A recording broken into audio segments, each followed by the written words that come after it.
How's it going, dudes? We're in a really bad spot, man. I've already covered every controversial game that I could find, and if I don't come up with some whack crap soon, I might have to cover a relevant game for once.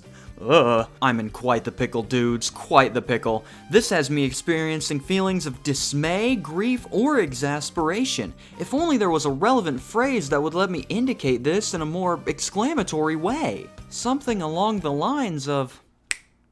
Oy Vey! That's right, baby, we finally found it. Oy Vey, fresh, never frozen, for your viewing torment. For those of you not in the know, 1979's Oy Vey is one of the most enduring mysteries on this channel, being a title with extremely limited information online, but one that has left a massive impact with the little we've seen of it. Pretty much all I could find on this game was the box, which reads, and I quote, "The game where you become a Jewish mother. Get your sons to become doctors, get your daughters married to doctors. If not, oy vey." And that was it. Like some sort of board game Bigfoot, it just vanished, leaving that completely flabbergasting footprint right in front of me. I had pretty much given up on the search entirely when I received an email from one Hal Aldier, who just randomly mentions, "Oh hey, I found a listing for that Oy Vey game if you're interested." Like he didn't just make the find of the century. So after one lore-accurate 3-week delay from the United States Postal Service, I now have the opportunity to comb through every facet of this game to answer a question that has been burning in the minds of at least 3 people. Is Oy Vey a good game? Let's figure it out together by first looking at how you play this absolute menace. Oy Vey, as the box describes, sees players compete to get their sons to become doctors and get their daughters married to doctors before their opponents can. This is done by moving the male and female pawns through their family's specific path, while trying to avoid obstacles and their opponents. The first player to get all of their pieces into the middle wins. At the start of the game, each player will select which of the 4 families they would like to play as, those being the Goldblatts, Moskowitzes, Teitelbaums, and Finkelsteins. I think I'm detecting a slight hint of stereotyping. Just in case though, I'll let you know if I see any more. And this choice does matter, as each family has a completely different path that they'll need to traverse to make it to the middle. Each family has 2 named sons and daughters, the sons being the pawns and the daughters being the discs. And 2 dice are rolled to move, which can either be all used on one piece or split between 2 of your kids. The standout feature of Oy Vey's design, besides the whole general theme, is that each family's unique path intersects with 2 other families' paths. So you will be constantly getting into altercations with the other families on your quest to make it to the middle. But these altercations are not simply send the piece you land on back to the home space. No, Oy Vey has decided to try to implement some much deeper mechanics based around how you win the game. See, the male pawns are easy. Simply get the pawns to the middle by rolling through the path and landing on General Hospital. Pretty simple. I don't understand why prospective doctors have so much trouble with this. The next time a med school student complains how hard they have it, just tell them to roll better. The real brainbuster comes in the form of the daughters, as they cannot enter the middle without a man. So you'll need to do one of 3 things to make sure that you'll be able to get them hitched. The easiest way to bag your own McDreamy is to just hang around the hospital until a doctor shows up. If there is an unmarried doctor in the middle, a daughter can roll into it to snatch him up for herself, granting her access and getting you one step closer to the dub. This is going to be a popular option though, as once someone makes it in, the ladies will be all over that. So you might go for the second, tougher option that will secure you entry much earlier. Instead of going for the established option, marry a prospective doctor instead. Remember that your family's path intersects with 2 others, so while their guys are in your zone, you can land on one with one of your daughters to allow a marriage between those 2. To quote the rulebook, actually, the son has no choice in the matter. He must get married. From then on, the newlyweds are placed one on top of the other. Husband on top, of course. And they follow the husband's path, moving according to the throw of the dice. The arranged marriage meta has a different effect on each family. For the daughter's side, they no longer need to worry about that piece and can focus on the others. For the son's side,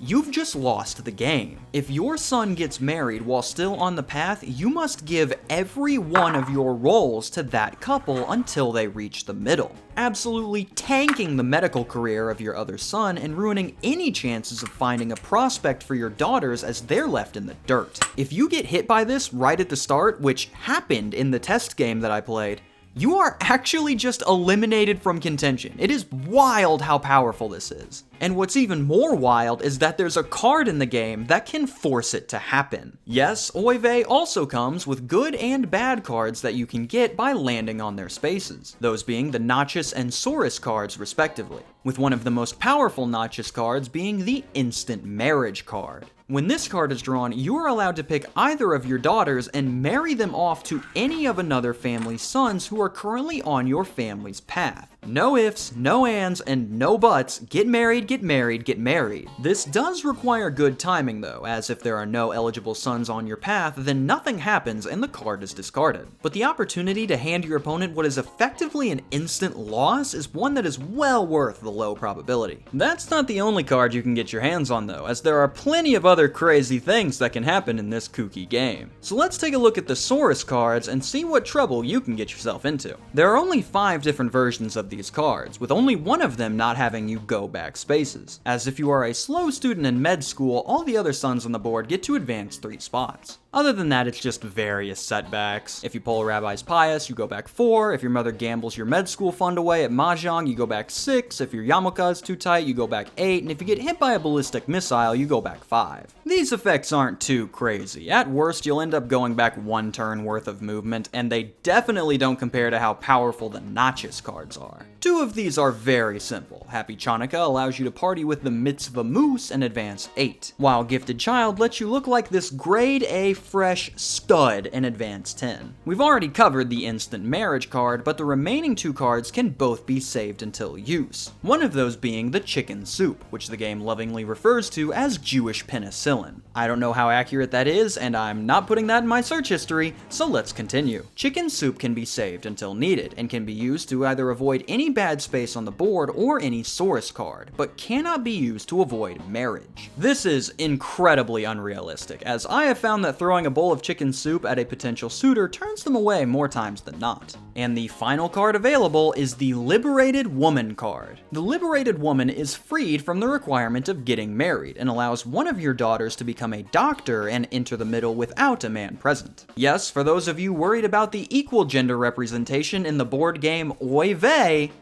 stop. This card actually has even more power behind it, as in the case of a tie ending, where a married couple would both cross the line as the final piece, the family with a liberated woman wins. After all, 3 doctors in a family are better than 2. Obviously, the mechanics here run pretty deep, as there are a lot of ways you can approach sending your kids to the hospital. So I'm gonna learn you the optimal strategies that you will need to give yourself the best chance at conquering Oy Vey. Now, you might be thinking, in what universe would this information be useful in any way? But when you go to trivia next week and they ask which was the optimal family to play as in the 1979 smash hit Oy Vey, I recommend looking into whoever that MC is, because that's not right. But which family should you choose to play as? Each one carries its own unique path of spaces, so which of the families are going to have the easiest time navigating the medical gauntlet? The Goldblatts are the most risk-averse option, carrying the least amount of total bonus and negative movement out of all the families. The Moskowitz family is the exact opposite, carrying 1 more bonus space than any other family, but having the highest amount of negative movement as well.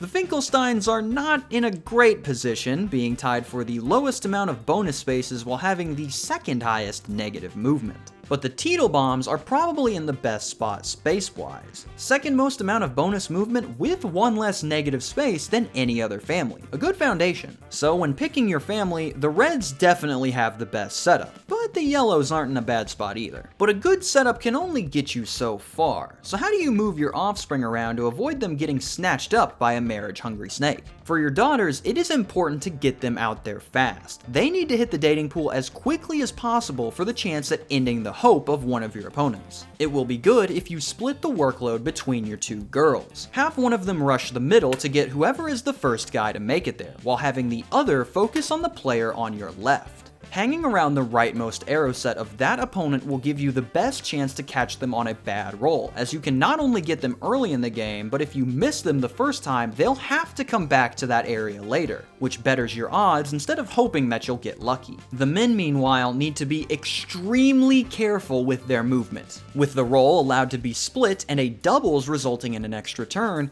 even being far away from an opponent's daughter might not be enough to keep you safe from the hunt. Therefore, when moving your male pieces, you need to be constantly taking advantage of safe spaces, blind spots that your opponents can't reach. While opponents' daughters should be hanging around there, the rightmost spaces with arrows cannot be hit by your opponent, so your pawns can safely chill on there until you land a roll that can get them out of danger. The middle spaces are also safe unless the player to your right is at the middle, in which case you will have plenty of time to see them coming and adjust. And the leftmost arrows are also safe on the condition that both of the players on your left's daughters have moved out of the house. Once they have passed, they cannot get back there, so you will be good to stay on that line from then on out. Follow those tips and choose your movement carefully, and you should be in the best spot possible to bring your family to the top. And now you know the optimal strategies for Oy Vey, and can bask in the numerous real-world benefits of this information, which I'm currently blanking on, but I'm sure the helpful people in the comments can tell us how this has helped them in their daily life. Now that we understand this game inside and out, it's time to answer the question currently burning a hole in everyone's minds.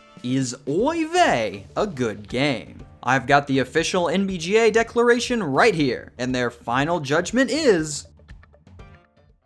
Oh, you've gotta be kidding me. Yes? What do you mean yes? Look at this thing! Oy vey. Yes, unfortunately for fans of hot garbage games, this is somehow not one of them. The dice-based movement is fast-paced and random, but allows for a lot of control over your pieces since you can split the rolls. Couple that with how there is a lot of strategy to how you approach the game, yet it still forces you to adapt to changing situations quickly, and the advantage could change at any time, keeping intrigue high throughout the game. The only negative thing I can say about the gameplay is that if you get hit by a marriage early, you are just toast. But as long as you keep up the modern grind set and avoid talking to women at all costs, you should be fine. Now, is this a good product? No, absolutely not. I don't see a situation where this game is mass-produced for store shelves, due to the whole, everything going on here. Once again, we can consult the Hammerhead Enterprises scale to determine that the game fits more in line with capital punishment. A good game that is locked behind a theme that will likely turn some people away. A theme that, if you didn't know, was not only copyrighted, but also a pending trademark when the game came out.